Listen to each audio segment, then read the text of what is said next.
From NBC News World Headquarters in New York, this is NBC Nightly News with Brian Williams. As his long manifesto shows, the suspect in these killings seemed to be heavily influenced by some people in this country who write and blog about the perceived threat from Islam. And tonight, one of them, a man named Robert Spencer, tells our national investigative correspondent Michael Isikoff he's being unfairly blamed for any of the motivation behind this tragedy.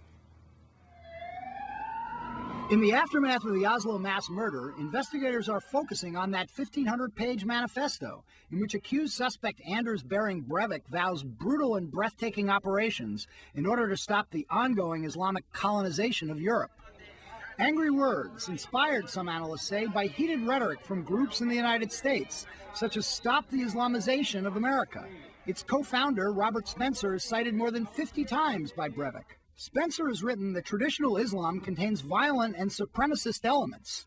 Breivik says he would be an excellent choice for the Nobel Peace Prize.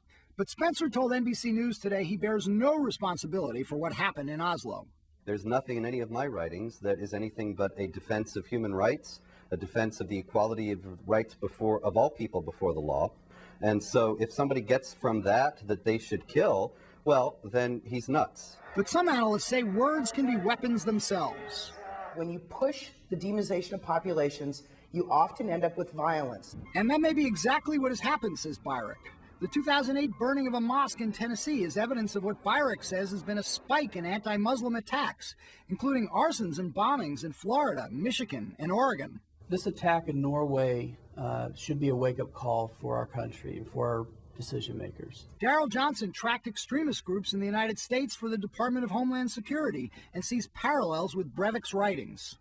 And we could have a similar type of attack here, and that's my greatest fear, is that we would have a Timothy McVeigh type carry out a mass shooting event. Homeland Security officials told us tonight they are careful not to monitor political protests, but watch for domestic violent extremist activity regardless of ideology.